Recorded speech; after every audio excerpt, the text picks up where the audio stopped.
গতকালকে সেই ছবি রেখেছি আপনাদের সামনে, কিন্তু বিদ্যাসাগর কলোনির বাসিন্দারা তারা অভিযোগ করছেন যে বিপদ আরো বাড়ছে, কেননা আরো হেলে পড়ছে বহুতল। ফলে আশেপাশের বাসিন্দারা আতঙ্কিত, যে কোনো মুহূর্তেই চারতলা বহুতল হুড়মুড়িয়ে ভেঙে পড়ার আশঙ্কা রয়েছে। গতকাল থেকেই আপনারা জানেন বহুতল ভেঙে ফেলার কাজ শুরু করেছে কলকাতা পুরসভা, কিন্তু পাশের বাড়ির মালিক তিনি আশঙ্কা করছেন তার বাড়িও ক্ষতিগ্রস্ত হতে পারে।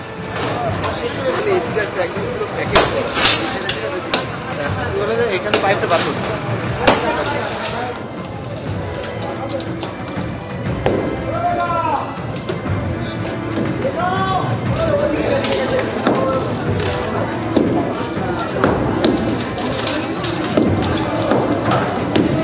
একেবারে সরাসরি এই মুহূর্তে ছবি দেখছেন সেই বহুতলটি, চারতলা বাড়ি যেটা ভেঙে পড়ে একতলা বাড়ির ওপর যে ভয়ঙ্কর বিপত্তি ঘটে, সেই বাড়ি ভেঙে ফেলার কাজ চলছে। সরাসরি এই মুহূর্তে আপনারা সেই ছবি দেখতে পাচ্ছেন।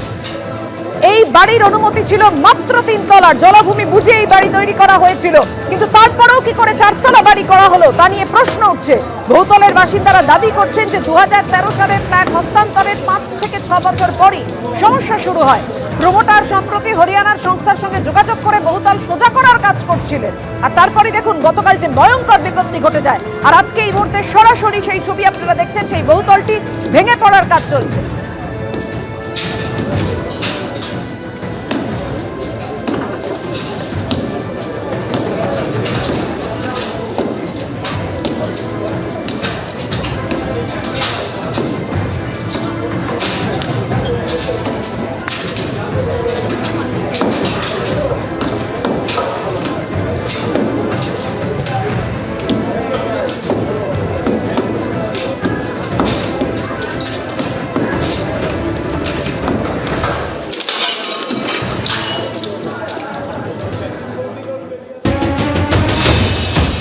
আমি কিনেছি 2013 সালে। তখন নর্মালি দেখে ঠিকঠাকই সব দেখেই কেনা হয়েছিল। এবার বাইরে থেকে তো দেখা বোঝা যায় না যে ভেতরে মেটেরিয়াল কি আছে। সেই জায়গায় দাঁড়িয়ে কিনি। তারপরে 4-5 বছর পর থেকে ঠিক যেদিকে পড়েছে ঠিক তার অপোজিটে এটা একটু টিল হয়ে গেছিল। ন্যাচারালি এবার ওটা একটু বসছিল। আমরা এটা নিয়ে কনসাস ছিলাম, সেটা নিয়ে আলোচনায় ছিলাম। প্রমোটারের কাছে আমরা যা আমাদের আমাদের লাইফ রিস্ক নিয়েও কথাবার্তা ছিলাম, সচেতন ছিলাম, সেগুলো নিয়ে চলছিল, অনেকদিন ধরেই চলছিল। ওনার ইঞ্জিনিয়ার এসছে দেখেছে। তারপরে উনি হঠাৎ করে মাস 6 আগে আমাদের কাছে প্রপোজালটা নিয়ে আসে যে এটা বিল্ডিংটা অনেকটা হেলে গেছে, তা আমি ঠিক করে দেবো। উনি নিজেই খরচা দেবে বলেছিল। সেই আপনাদের থেকে খরচ নয়, উনি নিজে ঠিক করে? হ্যাঁ, উনি নিজেই ঠিক করে দেবে বলেছিল। সেই জায়গায় দাঁড়িয়ে আমরা এই প্রপোজালটা রাজি হই। তারপর আমরা নিজেরা ভাড়া চলে যাই। ফ্ল্যাটটি কি বৈধ না অবৈধ কোনো অংশ ছিল? যেখানে আপনি দাঁড়িয়ে কথা বলছেন, এখানে কোনো ফ্ল্যাটেরই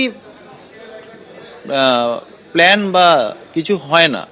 এটা কলোনি ল্যান্ডে দাঁড়িয়ে মোটামুটি আমি যতদূর জানি, পুরো সঠিক কিনা জানি না, বাট সবই মানে এরম ভাবেই তৈরি হয়েছে। আর এই বাঘাযতীন কাণ্ডের মধ্যে বিভিন্ন জায়গায় যে বেআইনিভাবে বাড়ি তৈরি করা হয়েছে তার বিরুদ্ধে অভিযানে নামলো পুরসভা।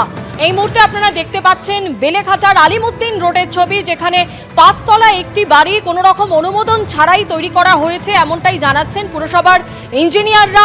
সেই বাড়ি ভাঙার কাজ শুরু করেছে পুরসভা। তো একটি বিল্ডিং ভেঙে পড়ে গিয়েছে এবং সেই বিল্ডিং ভেঙে পড়ার পর একাধিক প্রশ্ন উঠেছে। একদিকে যেমন প্রশ্ন উঠেছে এই বিল্ডিংটি উঁচু করার সময় এই দুর্ঘটনা ঘটেছে, তার পাশাপাশি বিল্ডিং নির্মাণ নিয়েও প্রশ্ন উঠেছে এই বিল্ডিংটি বেআইনি ছিল কিনা। আর আজকেই ঠিক একদিনের মাথায় আমরা দেখেছি বেলেঘাটায় কালিমুদ্দিন লেনে আস্ত একটি বেআইনি বিল্ডিং ভাঙার কাজ শুরু করেছে কলকাতা পুরসভা। এই মুহূর্তে আমরা যেখানে রয়েছি সেটা 29 বি কালিমুদ্দিন লেন বেলেঘাটা এলাকায়, এবং সেখানে দেখা যাচ্ছে একটি 5 তলা বিল্ডিং যেটা আবাসন হিসেবে তৈরি করা হয়েছিল এবং এই বিল্ডিংয়ের উপরে অনেক মানুষ বসবাস করাও শুরু করে দিয়েছে। নিচের অংশটিতে কেউ বসবাস করছিলেন না এবং এই বিল্ডিং আজকে থেকে ভাঙার কাজ শুরু করলো কলকাতা পুরসভার ইঞ্জিনিয়াররা রয়েছেন এবং কর্মীরা রয়েছেন। তারা দেখা যাচ্ছে যে এই বিল্ডিংয়ের নিচের অংশটি কার্যত ভেঙে দিচ্ছেন। এখন ওপরের যারা বাসিন্দা রয়েছেন তাদের কি হবে, কারণ ইতিমধ্যেই কিন্তু বহু মানুষ তারা এই আবাসনে বসবাস শুরু করেছেন।